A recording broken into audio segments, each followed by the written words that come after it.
Hello, this is Danny Raymond, the voice behind Ray's Guide, and I'm going to be doing this extemporaneously from this spreadsheet because I want to get it out in time that people can still do something about it while the IAE week sale and free flight is still ongoing.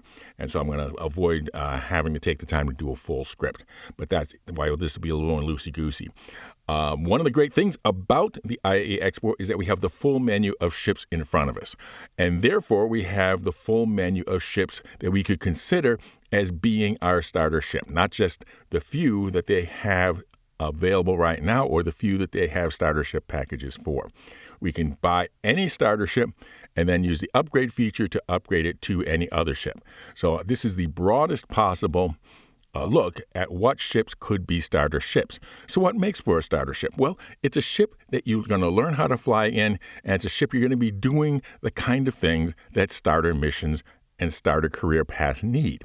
So unless you have a very specific idea of what you want to do in the game, the best thing is to have a starter ship that you can do many different things, explore a number of different ways of getting going in the game, and then to make your decision. On the other, you may have developed from the free fly a very specific idea of what you want in the game, and then you have a very specific starter ship for it, which is why it's so great that you have a much greater variety of ships available to you at the IAE, because ships like the Arrow may not normally be available as a starter ship, but they are now, or can be available as an upgrade. So let's take a look at the whole range. And first, let me go down the criteria here in terms of how I'm going to be evaluating these starter ships. First row you see is availability. And this is simply how common it is to be able to buy this ship.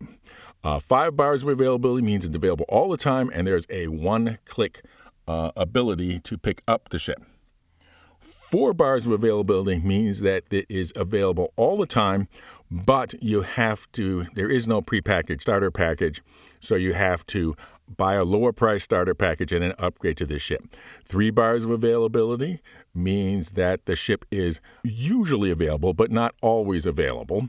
And then 2 and 1 bar availability means it's really only available at very specific sales, and that those sales don't happen very often. And when these sales happen, this ship is usually not one of them that's included in. Then we get into the next row, and that is learning. Some ships that we'll be getting into have very particular unusual mechanics to how they operate compared to all other ships. And therefore, they aren't necessarily a good ship for learning on. Some are awkward, some are tail-landers, etc. The next is bed log out. Bed log out is not as important in a beginner ship as it might be in ships when you become a little bit more experienced and are going to be taking longer excursions.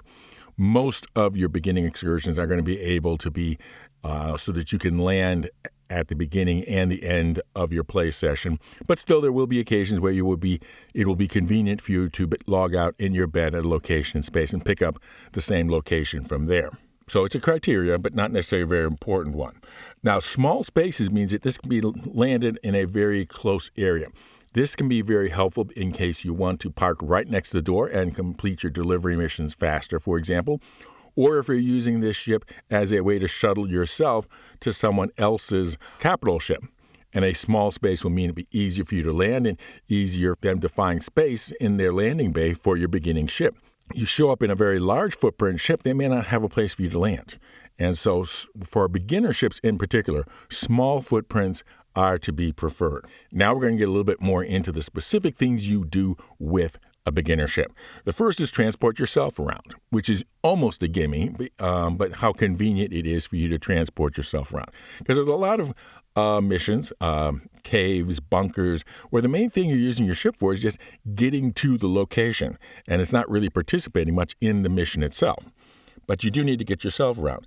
And then the next thing is, can you carry a passenger in it? And how easily is it for that passenger? Sometimes you're trying to do a mission with another player to go to, say, a bunker or a cave or something, and you'd like to just take one ship. Can you use your starter ship for it, and how convenient is it for your passenger? Do they have to stand? Is there a seat that they can sit down in? Will they have to sit or lie on the bed instead? You really don't want a situation where there's no place for them to be, or where they'll be subject to G-forces during the whole trip as if they had to stand. Now, the next criteria is parcels. This means delivery missions and similar missions where you're carrying those small parcels.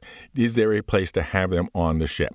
Is there a specific place that you can put them, or are they bouncing around on the floor, or is there no place at all? Then sometimes you want to be able to carry along a buggy or a bike. Is there enough cargo? Is there enough storage space for you to carry on a buggy or a bike? And you get extra value here if it's able to handle the larger buggies or bikes, and also if they're able to be driven aboard and driven off versus having to be tractor beamed in and out of the ship. Next is how good are they at space combat?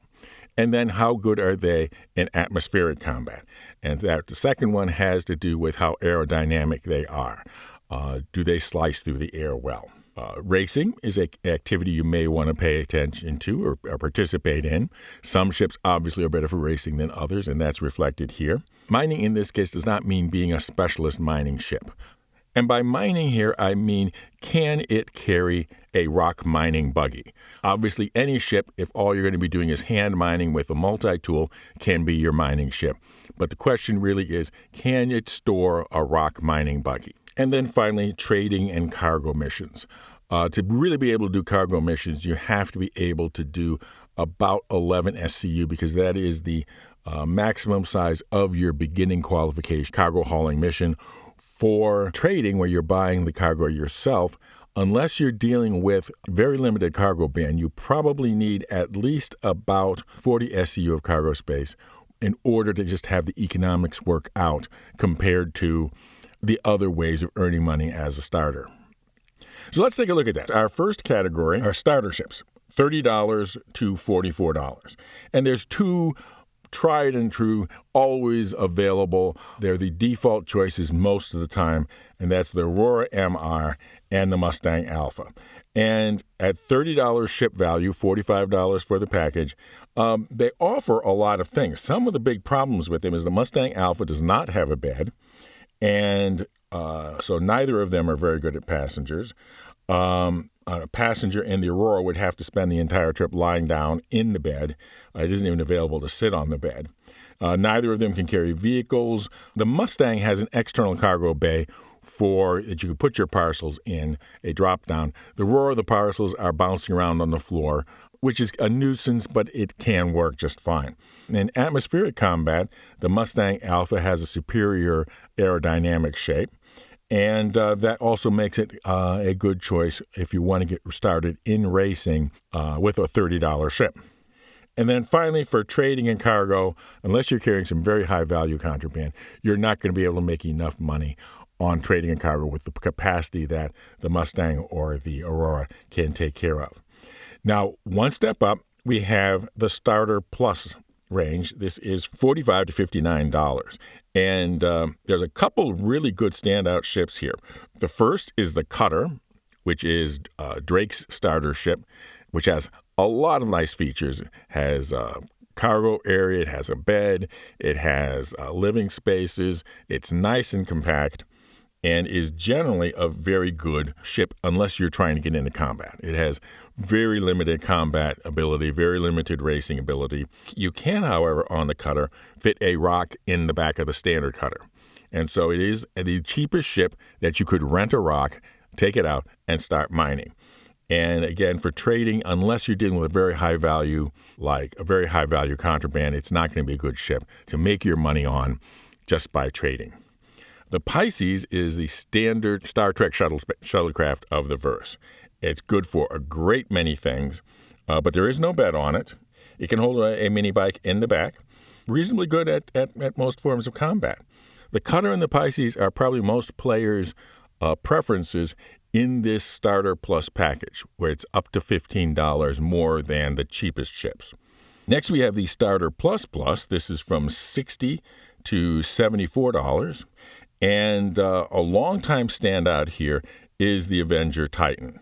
It's got easy ship to learn. It's got a bed. It can fit in relatively small spaces, not quite as small as the Cutter or the Pisces, but still a relatively small space. There's a nice sized bed in the back, 8 SCU, so you can fit in a fairly decent variety of buggies and bikes. Not the full range, but a fairly decent number of them. It is considered very good in space combat and is excellent in atmospheric combat.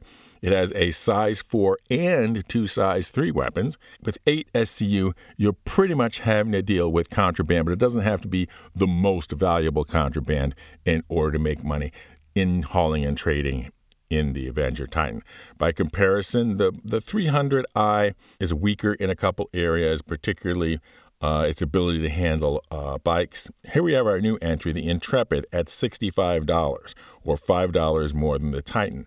And the real weakness of the Intrepid, compared to, say, the Titan, is that it really doesn't fit well in small spaces. It has a pretty large footprint for the type of ship it is. It has an excellent interior space, so for carrying around a passenger, it's considered quite good.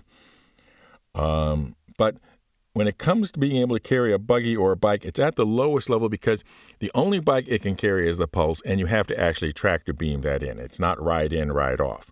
The Intrepid appears to be pretty good at space combat and atmospheric combat, but in terms of its combat, it's not as good as the Avenger Titan because, as I said, it only has a single size 4, whereas the Titan has a size 4 plus 2 size 3s. I haven't done any actual tests, but it would be hard to imagine that the Avenger would not beat the Intrepid with pilots of equal skill. Next is the Starter Triple Plus, which runs ships from $70 to $84.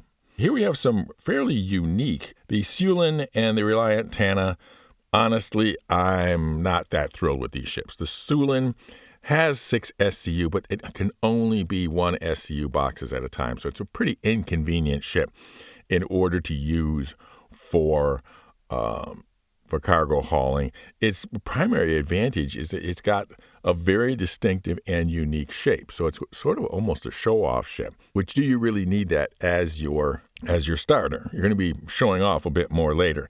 And the Reliant Tana also really suffers from having a very broad footprint.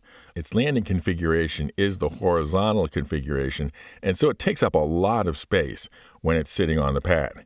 And so that is a ding there. Now, the Arrow is the first really dedicated fighter that's available as a starter ship. And it's a very effective fighter. But that means a couple things. First of all, there's no room for packages. There's no room for passengers. And there's really no room for anything but the person itself. But however, it excels in atmospheric combat. It excels in space combat. And it definitely excels in racing and in being able to fit in a small space. With its wings folded up, it takes up almost no real estate at all. But you have to really decide that combat is the one thing you've come to Star Citizen for, and therefore your starter on high-performance combat. That's not feeling like a limitation. The other in the Starter Triple Plus category is the Nomad, and this is a ship with 24 SCU in an open bed in the back. This makes it one of the easiest ships to put a rock mining buggy in. So it's really the first serious mining ships available in the game. So the 24 SCU makes it a lot more practical, getting in the range of being economical with a full range of cargo. Because it fits the rock mining buggy, it will also fit a large variety of other buggies. Are very good for vehicles then. And again, the easy on and easy off of the open bed, plus the fact that it's the smallest ship that has a tractor beam built into it. And so it can be lifting things in and out directly. So it's an excellent choice in the Starter Plus category for a broad range of general capabilities. Now we get to the Starter Quadruple Plus, the $90 to $104 dollar range. And there's really 2 entries here. The Gladius, which it's the standard starting fighter in Squadron 42. So it's fairly well-developed ship in terms of having all of its coding and programming behind it. And that gets us to the other Starter Quadruple Plus ship, the Hull A. And this is the first truly serious trading and hauling ship with 64 SCU, easily accessible from the external grid. So this will easily handle all of your rookie-level cargo missions quite well. But as a result, because the external cargo, you're not going to be able to put a buggy on it. And it's really quite terrible in combat because, again, it's a cargo ship. It's slow. It's hard to maneuver. So if you've decided that hauling is the one and only main thing you're going to concentrate on in Star Citizen, it may well be worth it to go straight to the Hull A as your first ship and avoid having to spend a whole lot of time doing deliveries and other missions in other ships just to get to the point where you really do want to start. If what you want to do is entirely and solely trading and cargo missions. And finally, we get to the Starter 5 Plus. This is $100 to $115 range. And the first here is the Hawk. And the Hawk has been a ship that has been sitting on the sidelines waiting for the gameplay to develop it. It's a very single-purpose ship, and its single purpose is bounty hunting, but not bounty hunting as it is now, which pretty much is a space combat, ground combat game. But in the future, you have to bring in your bounty and turn them in at the justice station. And that is where the Hawk has a unique feature. It has a one-cell prisoner cell and has a very effective set of combat capabilities. But without any need for that prisoner cell, there really isn't much justification for this. And it is a very rarely seen and rarely made available for sale. Now, the Cutlass Black is what a great many experienced players consider their everyday ship. It does everything on the board reasonably well, with the exception, of course, that it does not do quite as good at having really small places to land. It kind of flows one from the other. Also, because it's a much larger ship, it's not very good at racing, but neither would you want it to be. But pretty much everything else, but its only real limitation is that it's a fairly expensive ship compared to all the other ones we've been talking about. So you have to be making a decision about you want to invest that much in a game that you're really just getting started in. Other ship in this category is the F-7C Hornet, or now Hornet 2. And again, like the Gladius and the Arrow, this is a dedicated fighter. And so it does certain things very well and a great many other things not at all. And finally, the last ship at $110, the same price as the Cutlass Black, is the Freelancer. And like the Cutlass Black, this is a real all-around ship. It does pretty much everything well. It's the younger cousin to the very popular Freelancer Max. And about the only thing you're not going to use it for is as a racer, obviously, and being able to fit into really tight spaces. Anyhow, that is a complete look at the starter packages, I promise. And the main thing to take away from this is that there's a great variety here that is available to you, either directly or as upgrades at the IE Expo. And I hope you've had fun during this expo, trying out new ships, playing around, and either deciding to play Star Citizen or just having a pleasant visit. And we'll see you in another few months when they do another free fly. In the meantime, fly safe, keep it real, and I'll see you in the verse. This is Danny Raymond for Ray's Guide.